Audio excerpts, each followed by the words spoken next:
Right విచారణ కోసం ACB ఆఫీస్కి చేరుకున్నారు బీఆర్ఎస్ వర్కింగ్ ప్రెసిడెంట్ కేటీఆర్. అయితే న్యాయవాది సమక్షంలో విచారణకు హాజరవుతానని కేటీఆర్ హైకోర్టుకు చెప్పిన నేపథ్యంలో హైకోర్టుతో చెప్పిన మాట ప్రకారం హైకోర్టు ఇచ్చిన తీర్పు ప్రకారం లాయర్ సమక్షంలో విచారణకు హాజరయ్యేందుకు ఏసీబీ ఆఫీస్కి చేరుకున్నారు కేటీఆర్. అయితే తెలంగాణ ఉద్యమంలో పాల్గొన్నటువంటి నిఖార్సైన కార్యకర్తగా, కేసీఆర్ సైనికుడిగా, స్వచ్ఛమైనటువంటి మనసుతో, నిర్మలమైన హృదయంతో చెప్తున్నాను అంటూ మరోసారి స్పష్టం చేశారు. ఎటువంటి అవినీతికి తాను పాల్పడలేదని, కేవలం ఆ రోజు రాష్ట్ర మంత్రిగా హైదరాబాద్ యొక్క బ్రాండ్ ఇమేజ్ని ప్రపంచ దేశాల ముందు మరింతగా పెంచేందుకు, తద్వారా ఇక్కడ ఎలక్ట్రిక్ వెహికల్స్ యొక్క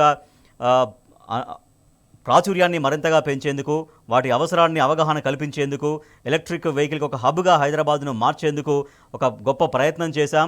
ప్రపంచ దేశాలతో పోటీపడి మరీ హైదరాబాద్కు వాటిని తీసుకొచ్చాం. అంత గొప్ప ప్రయత్నం చేశాం. అంతే తప్పించి ఎటువంటి వ్యక్తిగత స్వార్థము దాంట్లో లేదు, పైసా అవినీతి కూడా పాల్పడలేదంటూ కేటీఆర్ స్పష్టం చేశారు. హైదరాబాద్ బ్రాండ్ ఇమేజ్ పెంచడం కోసం మాత్రమే అంతర్జాతీయంగా హైదరాబాద్ ఖ్యాతిని, తెలంగాణ ఖ్యాతిని, భారతదేశం యొక్క పేరు ప్రఖ్యాతుల్ని కూడా ఈ సందర్భంగా ప్రపంచ దేశాలు గుర్తించడం కోసం తెలంగాణ ప్రభుత్వంగా ప్రయత్నం చేశామనేది కేటీఆర్ స్పష్టం చేశారు.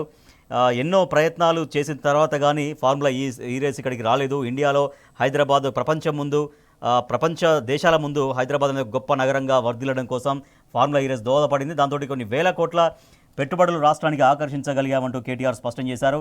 అయితే ఆ క్రమంలో మొత్తం తాను ప్రభుత్వంగా ఉన్నప్పుడు, మంత్రిగా ఉన్నప్పుడు తన సొంత బంధువులకో, సొంత కుటుంబ సభ్యులకో ఎటువంటి కాంట్రాక్టులు ఇవ్వలేదని, వ్యక్తిగతంగా ఏ విషయంలోనూ ఎటువంటి లాభాలు పొందలేదని, ఖరీదైన కార్లు పొందలేదంటూ కూడా చురకలంటించారు. అరపైసా అవినీతి కూడా జరగలేదంటూ కేటీఆర్ స్పష్టం చేశారు. ఇవాళ నువ్వు అనుకున్నటువంటి ఏవి హామీలు 6 హామీలు ఇచ్చినటువంటి ఇలా తులం బంగారం సంబంధించి అలా పెళ్లి చేసుకుంటుంటూ ఆడపిల్లకు తులం బంగారం ఇస్తున్నావు, వాటి మీద మాట్లాడినందుకు ఇలా కేసులు పెడుతున్నావు. అదేవిధంగా ఇలా అన్ని ఏవి కూడా హామీలు నెరవేర్చకుండా ఇలా నీ ప్రభుత్వము సంవత్సర కాలం నుంచి కొనసాగుతుంది. కాబట్టి వాటి అన్ని హామీలు ఖచ్చితంగా నువ్వు చేసేంత వరకు కూడా నీ పైన ఖచ్చితంగా ప్రశ్నిస్తాం, ఖచ్చితంగా నీ ఎమ్మడి పడతావు, నీ భర్తం పడతావు కూడా ఈ సందర్భంగా తెలియజేస్తాం.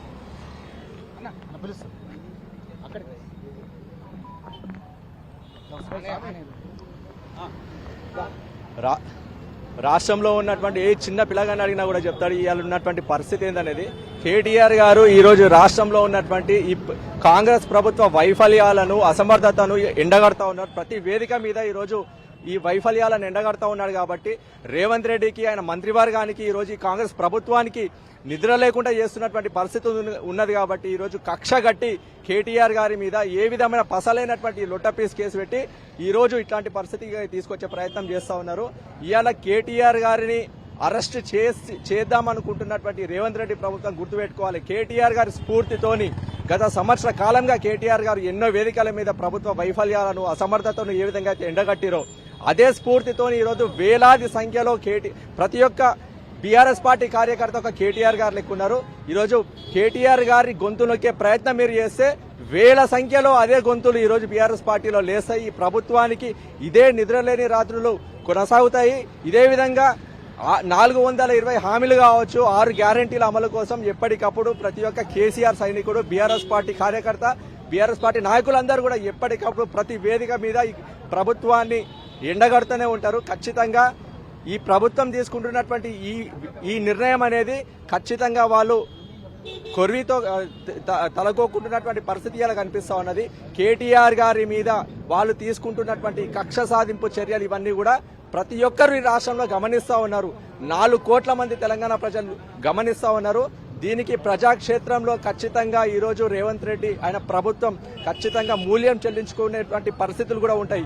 ఈరోజు కాంగ్రెస్ పార్టీ ఏ విధంగా అయితే అడ్డిమారు గుడ్డిలేక ఈరోజు ఈ రాష్ట్రంలో వాళ్ళ అధికారంలోకి వచ్చినటువంటి పరిస్థితులలో మళ్ళా కొన్ని సంవత్సరాల దాకా, ఎన్నో పర్యాయాల దాకా మళ్ళా కాంగ్రెస్ పార్టీ లేచేటువంటి పరిస్థితి లేకుండా పూర్తిగా కాంగ్రెస్ పార్టీని తెలంగాణ రాష్ట్రంలో కావచ్చు, ఇటు దేశంలో కావచ్చు పూర్తిగా బొందబెట్టే పరిస్థితుల్లో ఈ రోజు తెలంగాణ రాష్ట్ర ప్రభుత్వం తీసుకుంటున్నటువంటి నిర్ణయాల వల్ల కలుగుతా ఉన్నదని చెప్పి ఈ సందర్భంగా గుర్తు చేస్తా ఉన్నాం.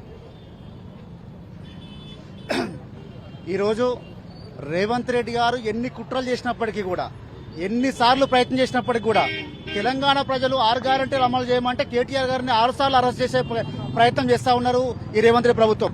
అయినా కూడా మా నాయకుడి గొప్పతనం ఏంటంటే ఈరోజు మా అరెస్ట్ అయినా సరే లేకపోతే ఏసీబీ పిలిచినా సరే మీరు ఎవరు కలత చెందొద్దు, మీరు రైతుల పక్షపాతిగా ఉండాలి, రైతుల పక్షాన పోరాడాలి. ఈ డైవర్షన్ పాలిటిక్స్ లో ఖచ్చితంగా డైవర్ట్ చేద్దామని ప్రయత్నం చేస్తా ఉన్నారు. ఈ డైవర్షన్ కాకుండా మనమంతా ప్రజల తరఫున కొట్లాడాలని చెప్పిన ఘనత మా కేటీఆర్ గారిది. ఒకటే మాట చెప్తా ఉన్నా, మేము ఈ ఎన్ని ఇబ్బందులు పెట్టినా సరే మేము రాబోయే రోజుల్లో ప్రజల పక్షాన కొట్లాడతాం, కేటీఆర్ గారికి అండగా నిలబడతామని చెప్పి తెలియజేస్తా ఉన్నాం.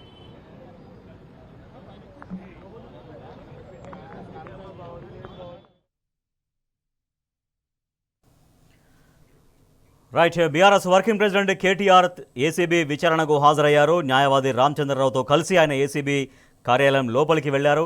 అయితే తెలంగాణ ఉద్యమంలో పాల్గొన్నటువంటి ఒక క్రియాశీల కార్యకర్తగా, ఒక కేసీఆర్ నిఖార్సైన సైనికుడిగా తాను ఎటువంటి తప్పు చేయలేదు అంటూ కేటీఆర్ స్పష్టం చేస్తున్నారు. ఫార్ములా ఈ రేసు వ్యవహారంలో అవినీతి జరిగింది అని ఆరోపణలు వచ్చినటువంటి తొలి రోజు నుంచి కూడా ఆయన అనేక వేదికలపైన సభల దగ్గర కూడా ఆయన చెప్తున్నారు, పూర్తిగా నా ఆదేశాలతోనే అప్పుడు జరిగాయి, కానీ ఎటువంటి అవినీతి జరగలేదు, పూర్తిగా బ్యాంకు లావాదేవీల ద్వారా పారదర్శకంగా ఫార్ములా ఈ రేస్ నిర్వాహకులకు ఆ అమౌంట్ వెళ్ళింది, దీంట్లో ఇంకా అవినీతికి ఆస్కారమే లేనటువంటి నేపథ్యంలో అవినీతి జరిగిందని ఎట్లా చెబుతున్నారో, అసలు పైసా అవినీతి కూడా దీంట్లో జరగలేదు అంటూ కేటీఆర్ స్పష్టం చేస్తున్నారు. సో మొన్ననే ఏసీబీ విచారణకు హాజరయ్యేందుకు నిజాయితీగా ఆయన అక్కడికి వెళ్లారు. సో ఎటువంటి తప్పు చేయకపోయినా తనపైన కేసు పెట్టారు కాబట్టి కేసును ఖచ్చితంగా లీగల్గా ఎదుర్కోవాల్సిందే. అందుకోసం చట్టాన్ని గౌరవించే వ్యక్తిగా, రాజ్యాంగాన్ని గౌరవించే వ్యక్తిగా విచారణకు హాజరవుతానని మొన్ననే ఏసీబీ ఆఫీస్ దగ్గరికి తొలి రోజు విచారణకు వెళ్తే ఆ రోజు న్యాయవాదిని అలో చేయలేదు. న్యాయవాది సమక్షంలో మాత్రమే విచారణకు హాజరవుతానంటూ కేటీఆర్ ఒక సమంజసమైనటువంటి డిమాండ్ ఉంచారు. ఎందుకంటే గతంలో లగచర్ల వ్యవహారం అప్పుడు తాను చెప్పనటువంటి మాటల్ని వాళ్ళ పార్టీ బీఆర్ఎస్ పార్టీ మాజీ ఎమ్మెల్యే అయినటువంటి పట్నం నరేందర్ రెడ్డి పేరుతో చెప్పించారని, సో అలాగే మళ్ళీ ఇట్లా కూడా చెప్పనటువంటి అంశాలన్నీ కూడా చెప్పినట్టుగా ఉంటారని, సో దాంట్లో భాగంగానే తనకు న్యాయపరమైనటువంటి హక్కు, రాజ్యాంగపరమైనటువంటి హక్కు కల్పించింది కాబట్టి న్యాయవాది సమక్షంలో విచారణ జరుపుకునే వెసులుబాటు ఉంది కాబట్టి ఆ రోజు ఆయన డిమాండ్ చేశారు. సో దానికోసమని హైకోర్టును ఆశ్రయించగా హైకోర్టు స్పష్టం చేసింది, ఓకే న్యాయవాది సమక్షంలో విచారణకు హాజరు కావచ్చని. సో దాంట్లో భాగంగానే ఇవాళ కాసేపటి కింద ఆయన ఏసీబీ విచారణకు హాజరయ్యారు. అయితే దీంట్లో ఎటువంటి అవినీతి జరగలేదు, తాను మంత్రిగా ఉన్నటువంటి సమయంలో తన విశేష అధికారాన్ని ఉపయోగించి హైదరాబాద్ బ్రాండ్ ఇమేజ్ని పెంచడం కోసమే ఫార్ములా ఈ రేస్ అనేది ఆగిపోవద్దని, ఆ స్పాన్సర్ వెనక్కిపోయినంత మాత్రాన రేసు నిర్వహణ అనేది ఇబ్బందిగా మారకూడదని అప్పటికప్పుడు తన మంత్రిగా తన ఆదేశాల మేరకే ఫార్ములా ఈ రేస్ వాళ్ళకి ఆ అమౌంట్ వెళ్ళిందని, దాంట్లో ఎటువంటి అవినీతి జరగలేదంటూ కేటీఆర్ మరోసారి స్పష్టం చేశారు. దాంట్లో ఎటువంటి అవినీతి జరిగినా, అరపైసా అవినీతి జరిగినా ఎటువంటి శిక్షకైనా సిద్ధమంటూ కేటీఆర్ స్పష్టం చేశారు. అయితే మంత్రిగా ఉన్నటువంటి సమయంలో పూర్తిగా రాష్ట్రం కోసం మాత్రమే పనిచేశాం, హైదరాబాద్ బ్రాండ్ ఇమేజ్ పెంచడం కోసం మాత్రమే పనిచేశాం, తెలంగాణ రాష్ట్రంలో యువతకి ఉద్యోగ ఉపాధి అవకాశాలు పెంపొందించడం కోసం, తద్వారా వేల కోట్ల పెట్టుబడుల్ని ఆకర్షించడం కోసం మాత్రమే ప్రపంచ దేశాలతో పోటీపడి మరీ హైదరాబాద్కు ఆ ఫార్ములా ఈ రేస్ తీసుకొచ్చామనేది కేటీఆర్ చెప్తున్నారు. అంతేగాని తన సొంత బంధువులకో తన సొంత కుటుంబ సభ్యులకో ఎటువంటి కాంట్రాక్టు ఇవ్వలేదని, వ్యక్తిగతంగా తన ఎటువంటి లాభాలు పొందలేదని, ఖరీదైన కార్లు గిఫ్ట్గా పొందలేదంటూ చురకలంటించారు కేటీఆర్. దీనిలో అరపైసా అవినీతి జరగకపోయినా కూడా కేవలం మీడియా మేనేజ్మెంట్తో రాజకీయ పబ్బం గడుపుకోవాలని కాంగ్రెస్ ప్రభుత్వం, కాంగ్రెస్ నాయకులు భావిస్తున్నారని, అయితే నిజం నిలకడగా తెలుస్తుంది, తాము చేసేటువంటి పోరాటం పట్ల ప్రజల దృష్టి నుంచి మళ్లించే విధంగా ఎటువంటి ప్రయత్నాలు జరుగుతాయి, కానీ ప్రజల దృష్టిని తమ దృష్టిని మళ్లించలేరని, ఏవైతే ప్రజలకు హామీలు ఇచ్చి ఉన్నారో 6 గ్యారెంటీలతో సహా అనేక ముఖ్యమైన హామీలు ఏవైతే ఇచ్చున్నారో వాళ్ళపైన, ఆ హామీల అమలుపైన కాంగ్రెస్ ప్రభుత్వం పైన తమ పోరాటం నుంచి దృష్టి మరల్చలేరని, ఖచ్చితంగా ప్రజల తరపున పోరాటం కొనసాగుతుందని అంటూ కేటీఆర్ స్పష్టం చేస్తున్నారు. సో న్యాయస్థానాల మీద, రాజ్యాంగం మీద, చట్టాల మీద ముమ్మాటికి గౌరవం ఉంది కాబట్టి సో ఇటువంటి నమ్మకంతో విచారణకు వెళ్తున్నాను, ఖచ్చితంగా సంపూర్ణమైనటువంటి విశ్వాసం ఉంది న్యాయస్థానాలపైన, అందుకనే విచారణకు హాజరవుతున్నానని చెప్పారు. సో దీంట్లో ఎటువంటి అవినీతి జరగలేదు, దీంట్లో ₹1 అవినీతి కూడా ఎంత విచారణ చేసినా వాళ్ళు బయట పెట్టలేరు, ఎందుకంటే నిజాయితీగా ఉన్నాం కాబట్టి, ఎటువంటి అవినీతికి మేము తావివ్వలేదు కాబట్టి దీంట్లో నిజాయితీగానే వెళ్తాం, నిజాయితీగా వస్తాం అనేది నమ్మకాన్ని వ్యక్తం చేశారు కేటీఆర్.